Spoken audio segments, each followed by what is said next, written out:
lot can be said about 2025 as a whole, but only one word comes to mind: epic. In terms of traveling to different theme and amusement parks around the country and world, 2025 is by far the biggest and best year I've ever had since beginning this hobby nearly 2 decades ago. So, join me as we recap the most exciting year of all time and look at to what made it so incredible. Before getting into my top credits of the year, let's go over what 2025 entails in total. With a massive 78 new roller coaster credits, no other year has come close to the amount of new traveling I've experienced this year, ending with a decent 290 roller coaster credits. Not too bad considering I started with 212, and looking back to before 2022, I was at 135. 2025 brought me to 20 different parks, with 70 days of the year being spent in a park. 8 parks being a return to parks I have visited within the last few years. 4 of the parks were parks I have been to, but it's been 5 to 20 years since my last visit. Finally, 8 parks were brand new visits, many being massive bucket list parks I had been wanting to get to over a decade, and I finally had the chance to visit. Before I talk about the coasters that define my 2025, I wanted to quickly acknowledge a few highly anticipated rides I missed out on due to some bad luck. Magic Mountain was an empty day, but for good reason. The winds were extremely high that day, so sadly, X2 and Tatsu were ones I missed out on. Then, the real big stinger was Pantherian, due to it taking way too long to open for the season. As much as it sucks missing out on these, just gives me more reason to come back in 2026.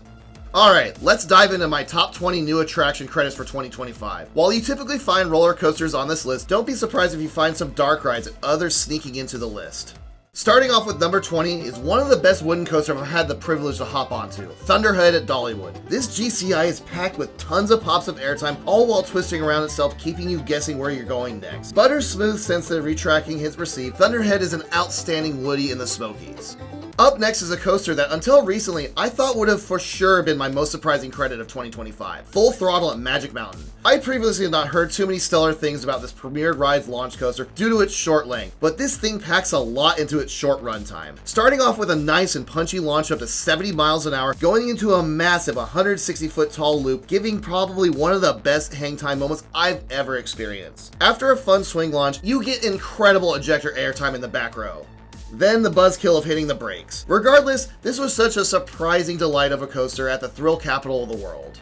For number 18, we have our first non-coaster edition with Piraten and Batavia at Europa Park. This may look like an impersonator of Pirates of the Caribbean, and to be honest, you're not entirely wrong. However, this impersonator of one of Disney's most beloved rides honestly surpasses the original. It is so incredibly well lit, with fun animatronics, incredible special effects, all while delivering an immersive experience as you float through Indonesia. So just make sure when you're going through Europa Park, going through all their incredible roller coasters, make sure you don't miss this dark ride.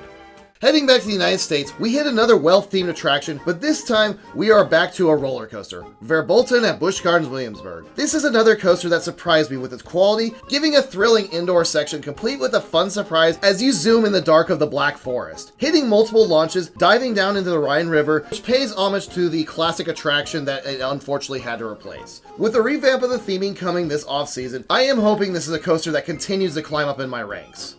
We head back to Germany, and thanks to it being closed for my first visit in 2023, I finally got some laps on honestly one of my favorite B&M inverts, Black Mamba at Phantasialand. Like many of the roller coasters at Phantasialand, you truly have no idea where you're going to next as you stay low to the ground, narrowly avoiding the incredible theming around you, all while giving an incredibly powerful positive G's-filled ride through an African village. It is incredible what Phantasialand was able to fit in such a small footprint, and truly deliver one of the best B&M inverts in the world. Sticking with B&M inverts and ping-ponging back to Busch Gardens Williamsburg, while Black Mamba was small but it packs a big punch, Alpengeist is massive while trying to rip your face off. I always felt that Cobra Rolls looked cooler than they rode until I was blasting through Alpengeist. This is truly one of the most intense and forceful elements I've ever experienced. Everything from the massive first drop, the massive loops, and the zero-G rolls just all never let up in their intensity. I honestly don't care that the mid-course break limb slams things to a halt and the finale is a little lackluster. The first half is so damn good and intense that I honestly needed a break to understand what my body just went through. Up next, we head back to a park I haven't visited in 21 years. My personal favorite legacy Six Flags park. Six Flags Fiesta Texas' transformation of one of the worst coasters ever to exist to one of the most groundbreaking back in when it opened in 2013. Iron Rattler. While not quite as monumental of an RMC as it was 12 years ago, Iron Rattler still packs a large punch with its short runtime. Starting with one of the best, if not the best first drop on an RMC, which twists you as you dive down to the quarry floor 179 feet below. You zip along playing with the quarry wall into the first iteration of one of RMC's best elements, their Zero G roll, which does lead into the only major issue with the coaster. The segment on the quarry wall is pretty uneventful, especially if it's running slower. Thankfully, the finale is the best part of the ride to make up for it, with an incredibly powerful ejector airtime moment off the quarry wall, diving into a tunnel and hitting the final brakes. While there are much better layouts for an RMC, it's hard not to love the creativity of Iron Rattler and Fiesta Texas's quarry wall. Lucky number 13 brings us what I thought would be the best new B&M Hyper credit for the year, but we'll get into that a little bit later. In the meantime, I will gush over how fantastic Goliath at Six Flags Over Georgia is. While a little on the shorter side, Goliath is a powerhouse in giving an intense layout and powerful airtime, especially in the second half. The first half is solid, but with the drop being only 175 feet, the first two elements, while delivering solid floater airtime, did leave a little to be desired. However, once you power through an intense downward helix, giving fantastic positive G's, Goliath switches into a second gear. The airtime is kicked up a notch on the smaller hills, delivering powerful floater airtime, if not bleeding into ejector category. I am a little shocked it took me until 2025 to ride this incredible B&M Hyper. 2025 is the year for RMCs for myself. I started the year riding 6 different RMCs, and I over doubled that, getting up to 13 in total by the end of the year. So expect a bunch to make the rest of this list. That being said, the next on this list is one of the more interesting designs Alan Schilke has come up with, Twisted Colossus at Six Flags Magic Mountain. Delivering 2 rides into one, you duel your way through the twisted mess of track, interacting with the other train in perfect tandem. At least that is the theory. Thankfully, I was able to duel on 2 of my 3 rides this last January, so the high five, hitting powerful airtime moments, and the Top Gun stall were also incredibly magical to hit while looking at the opposing train. While it is ideal to get that sadly rare duel, even on its own, the layout is fantastic to go through with tons of moments of hang time and ejector airtime. Just barely missing the top 10 is a coaster that has a fantastic layout, but does get clowned on a little bit for having its lack of theming. Pantheon at Busch Gardens Williamsburg. A few years back, I had fallen out of the hobby, and one thing that helped me lure back in was finding a POV of Pantheon. Just seeing the incredible engineering from Intamin of the switch track blew my mind. Now, it does have to be said, I did actually ride its French cousin in 2023, which is one of Intamin's finest. Pantheon is still an outstanding ride. The launches are great, the outer bank turn gives fantastic powerful airtime, the stall is also fantastic. However, that swing launch does steal the show. The powerful airtime you receive on each hill is addictive and had me running back in line throughout the day. As for the lack of theming, yes, it should have gotten more than just being stuck in the middle of a field like it is. However, I don't see the same negative criticism with Griffon having even less theming. Regardless, Pantheon is a fantastic coaster where if it couldn't crack the top 10, then some of the best make up the rest of this list. Before concluding with the top 10 new attractions of 2025, I wanted to dive in and recognize some moments of the year outside of these spectacular rides and coasters. Going into almost all parks, I knew what to expect for the most part. However, just like every year, there are some credits that surprise you with how good they are. For almost the entire year, I thought it would be the first park day I had of the year with how powerful Full Throttle was at Magic Mountain in their launches, hang time, and airtime off the top hat of the loop. That was until the very end of my second to last park, Europa Park, pulling an absolute shocker, not only having Silver Star be a fantastic B&M Hyper, but ending up as my favorite B&M Hyper, period. I have heard nothing but mediocrity from this coaster. Always good like any B&M Hyper is, but near the bottom of that list. This thing rips in the winter. Strong floater airtime in the first half, reminiscent of Diamondback, and then an absolute shocker where the trims are not even tapped on the mid-course brake run as you hit powerful ejector airtime in the back row off the final 3 hills. I was in complete awe at how incredible this ride was. You will just have to wait and see as we continue with our rankings just to see how high it ends up ranking in the long run. On the other side of the coin, you have some rides that just didn't live up to expectations. Thankfully, 2025 did not bring too many disappointments of rides I did ride, with a few duds getting honorable mentions, West Coast Racers and Wodon coming into mind. However, the biggest disappointment of 2025 must be what I was hoping to be one of the best dark rides in the world, Harry Potter and the Battle at the Ministry. For sure not a bad ride, but this attraction sadly relies too heavily on screens to fully immerse myself into the Harry Potter universe like other attractions do. There are some incredible effects along the way that did make it worth the ride through the British Ministry of Magic, but this attraction doesn't quite live up to the high bar set by some of the best dark rides in the world that are truly world class. With visiting 8 new parks this year, many have a lot of great food options that you could choose from. While Epic Universe and Europa Park get a nice nod for providing some great culinary options, Dollywood easily gets this win thanks to their outstanding barbecue, fried chicken, but most of all having their cinnamon bread live up to the hype. I would go back to Dollywood just for this bread. It's that damn good. With over 70 different days spent at the parks, some days are bound to be better than others. 2025 was filled with many incredible moments spent with either my family or friends, or just hitting on a perfect day. It was hard to pick out what was the best of the best. Some honorable mentions go to showing Sharav Holiday World for the first time and getting 16 laps on one of the greatest coasters ever built, the Voyage. Hitting Cedar Point at the perfect time once schools were back in session on a Wednesday and getting 4 laps in a row on Steel Vengeance in a little over an hour. My first ever visit to Epic Universe and having the park leave me speechless after 5 years of anticipation. And finally, just a few weeks ago on our second day at Europa Park, where I was able to get 7 quick laps on Voltron, along with their other incredible attractions. All of these days will have a lasting memory for the incredible year 2025 was. However, none of them can compete with going to Carowinds on a dead Tuesday in April and lapping Fury 325 28 times with my best friend. It's days like this that make 2025 such a memorable and incredible year. Finishing off with the best new park visit of the year, we have plenty of to choose from. With a total of 8 brand new park visits for myself, I was able to cross off many that were all-time bucket list locations. With visits to the incredible Dollywood to see the fantastic attractions, culinary experiences, and overall park presentation in the Smoky Mountains. Along with the extremely highly anticipated visit to Epic Universe, delivering some of the most immersive theming and incredible attractions at this brand new park. However, nothing can compete with the Golden Ticket Award winner year after year for Best Park, Europa Park. This park is so incredibly impressive with the theming everywhere, fantastic food options, and the most balanced when it comes to thrill rides to dark rides. This magnificent park has it all. I cannot wait to return to Germany to get back to one of my all-time favorite parks. Heading back to the top 10 in one of the 7 new RMCs I was able to get on this year, Wind Chaser at Kentucky Kingdom was one that packed a much larger punch than I was anticipating. Starting off with a quirky but fantastic barrel roll at the first drop, you hit powerful airtime hills, going through outstanding inversions, and a quirkily named trick track double up that gives such incredible and powerful ejector airtime. It does need to be stated that every single RMC I've been on, the back row is king with the front giving a significantly downgraded experience, except on Wind Chaser. This so far is the only RMC I've ridden where the front row is by far the best seat, giving more powerful airtime. So, if you're typically a back row rider like myself, make sure you give the front row a chance on this excellent RMC.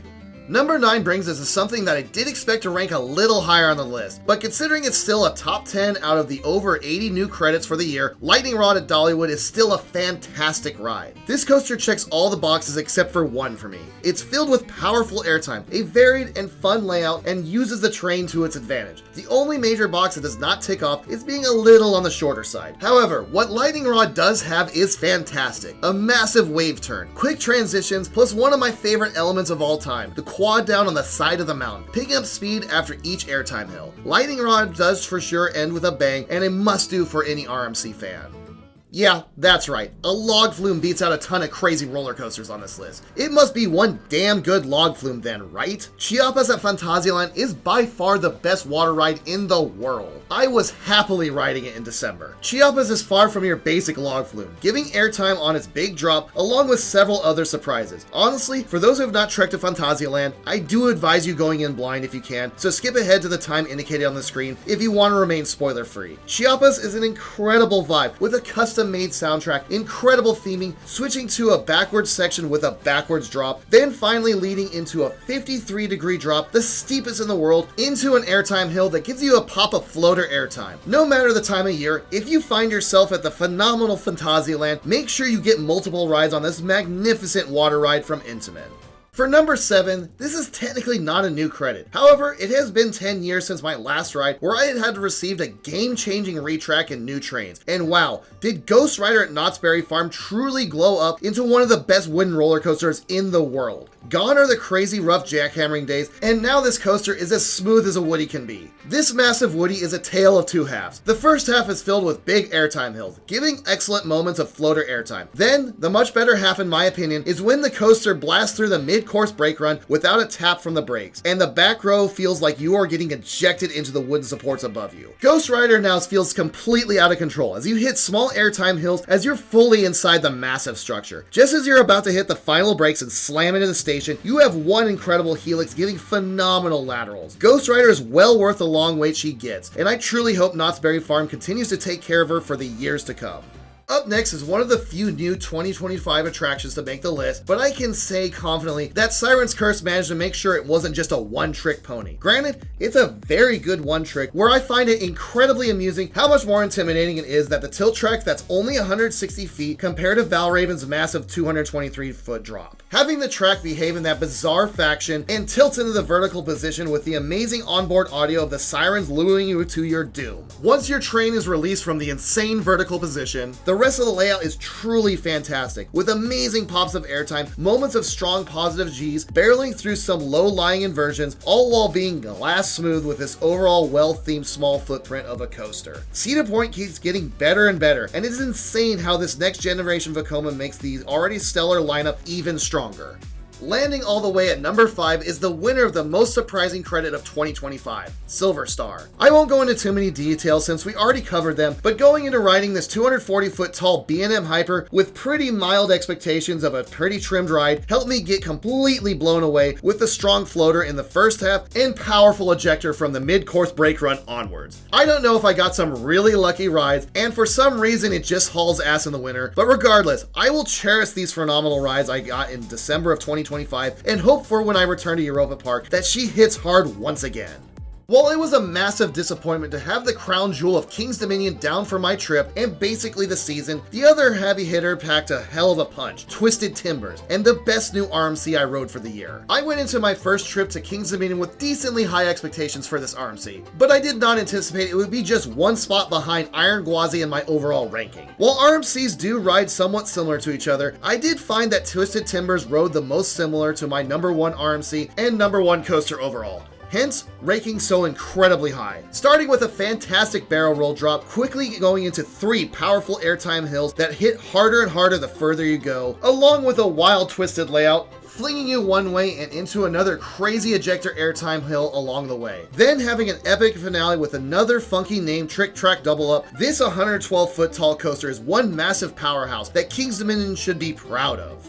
Going into the final 3, all coming in the tail half of the season, as massive a year as 2025 was, I was almost disappointed how many credits didn't challenge for some of the best of the world-class spots. Most of the lists were still incredible rides, not something I think you should have to travel from anywhere on the planet for. However, that all changed massively with these last 3 entries after my visit to Epic Universe in September, but before that, we've got one coaster that slid in with massive expectations with just 3 weeks left of the year, Voltron Nevera at Europa Park. This roller coaster is the complete package. It has insane airtime, multiple launches, hang time, world-class theming, and delivers a very long and satisfying ride, and has some surprises along the way. Voltron Nevera is a masterpiece, and my 6th 10 out of 10 perfect coaster I have ridden so far. I went in expecting Voltron to be great, but everything blew me away about it. The Beyond vertical launch is insane. The 7 inversions are relentless. The hang time showcases something Mach continues to do better than any other manufacturer in the world. This wave turn in the second half of the ride is loaded with such powerful airtime and the best wave turn I've done to date. I encourage anyone who has not seen the surprises yet to continue to go in blind for this. As for everyone else, do whatever you can and get your ass to Germany to ride this magnum opus. You will thank me later.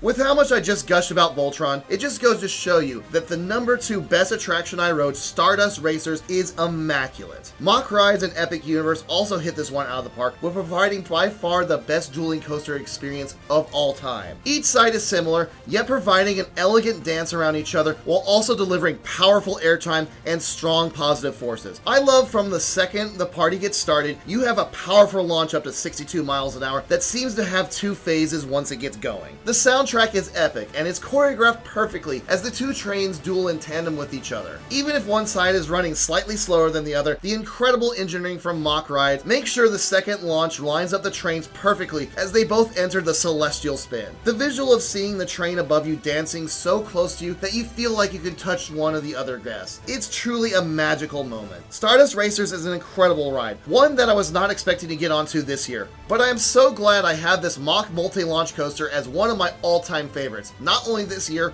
but overall.